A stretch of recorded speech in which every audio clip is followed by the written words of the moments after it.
Assalamualaikum warahmatullahi wabarakatuh. Hai Ananda sekalian, bagaimana kabarnya? Semoga dalam keadaan sehat dan terus semangat ya. Alhamdulillah hari ini kita kembali belajar tematik pada tema 7.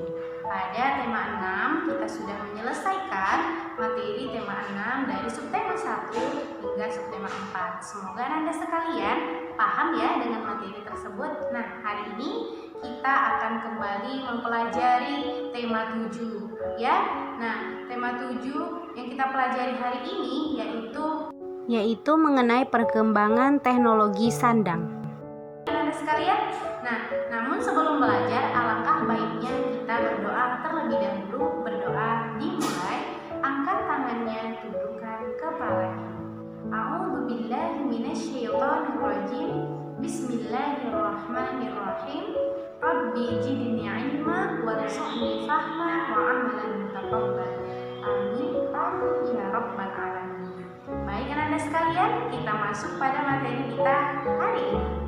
Anda sekalian, kembali lagi kita pada materi tematik tema 7, subtema 2, pembelajaran 1 dan 2 mengenai perkembangan teknologi produksi sandang.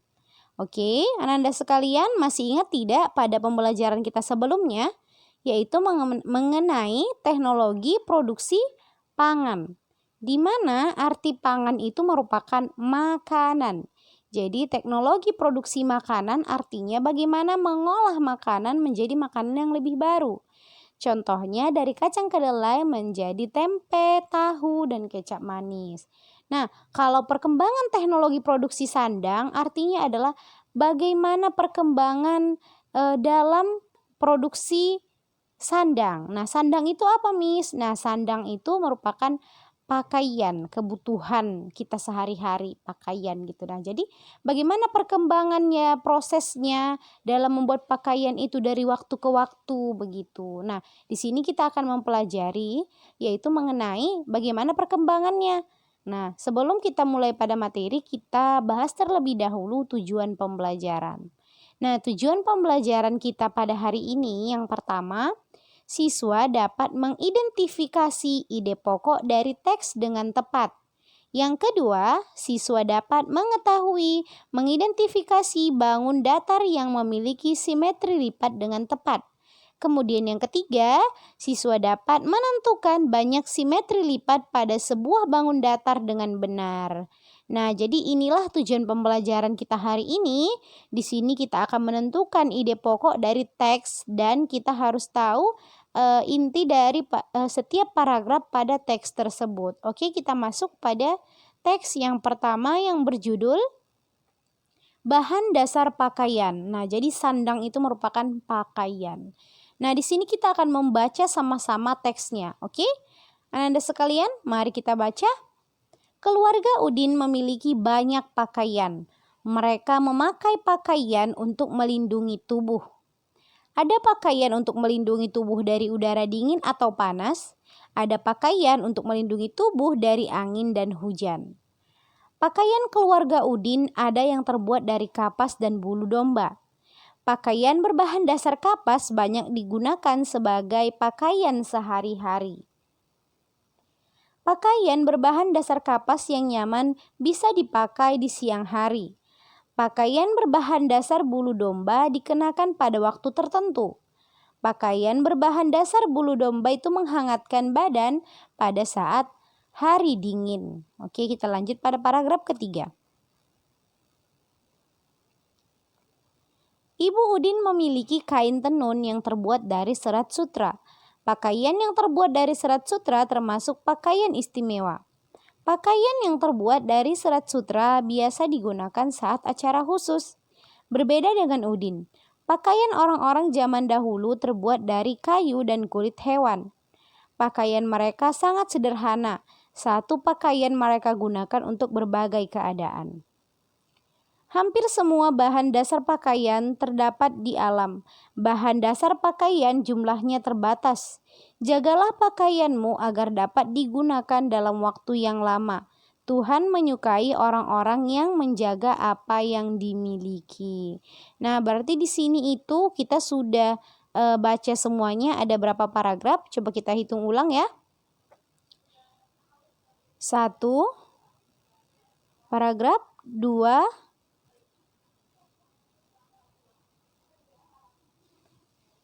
3, 4, 5. Nah, ada 5 paragraf. Yang mana paragraf pertama di sini isinya adalah bahwasanya pakaian itu untuk melindungi tubuh, baik dari udara dingin dan juga udara panas. Kemudian yang kedua itu di paragraf kedua. Nah, jadi di sini itu pakaian yang terbuat dari kapas itu bisa dipakai dalam keadaan yang seperti apa. Kemudian bahan dasar yang berbulu domba digunakan pada waktu tertentu dan juga bisa menghangatkan tubuh saat udara dingin. Berarti di sini yang paragraf kedua ini menjelaskan bahan dasar pakaian seperti apa yang bisa kita gunakan saat udara dingin. Nah, kalau untuk paragraf yang ketiga di sini. Nah, di sini itu menjelaskan bahwasanya bahan dasar dari pakaian itu ada serat sutra. Nah, ada juga dari dari kapas. Nah, kemudian bahan dasar alam itu terdapat di alam, semuanya berasal dari alam. Nah, kemudian informasi apa yang kita dapatkan dari teks di atas? Nah, tadi sudah kita jelaskan ya inti per paragraf. Berarti informasi yang kita dapatkan pada teks tersebut adalah bahwasanya pakaian itu bisa melindungi tubuh kita dalam suatu keadaan baik dingin, panas dan sebagainya. Dan juga kita tahu bahwasanya bahan dasar pakaian itu berasal dari kapas, ada dari serat sutra dan juga bulu domba. Nah, dan itu semua itu terbatas. Jadi kita harus benar-benar menjaga baik-baik baju yang kita miliki. Karena Allah sangat menyukai orang-orang yang menjaga. Nah, kemudian ada berapa paragraf teks bacaan di atas? Nah, tadi kita sudah hitung ada 5 paragraf ya teks tersebut. Nah, berarti Anda sekalian sudah tahu kan paragraf itu apa?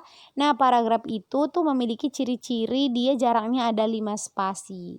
Dan tersusun dari beberapa susunan kalimat. Oke? Nah, kemudian kita lanjut pada cara menentukan simetri lipat.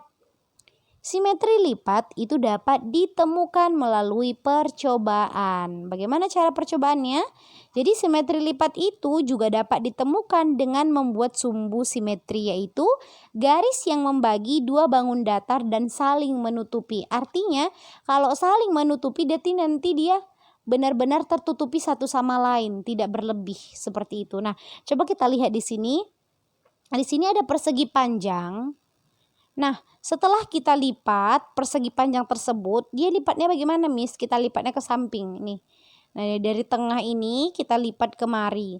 Dan dia harus saling menutupi dengan tepat. Nah, ini kan menutupi dengan tepat. Nah, ketika kita buka, maka di tengah itu akan memiliki garis yang membagi dua bangun datar ini. Nah, inilah dia disebut dengan sumbu simetri. Nah, berarti persegi panjang ini merupakan simetri lipat. Nah, ini di salah satu simetri lipatnya dengan melipatnya ke samping ya. Dan dia sama saling menutupi. Kemudian persegi panjang ketika kita lipat bagaimana lagi? Nah, seperti ini. Kita lipat dari bawah ke atas atau dari atas ke bawah. Jadi dia begini, memanjang ya. Yang tadi dilipat ke samping, yang ini dilipat ke bawah. Nah, kemudian ketika kita buka, maka dia akan membentuk simetri lipat seperti ini. Nah, ada tanda garis seperti ini di sini. Nah, kalau kita coba tuh ya menggunakan origami, pasti tertinggal dia ya garis-garis seperti itu. Nah, berarti ini kan tertutup dengan rapat, saling menutupi. Berarti ini merupakan contoh dari juga simetri lipat. Berarti ada berapa yang udah kita coba ya? Ada 1, 2. Berarti ada 2 cara ya menentukan bahwa persegi panjang itu memiliki simetri lipat. Kemudian yang ketiga, nih persegi panjang kita buat seperti ini, jadi segitiga gitu. Nah, ini nih.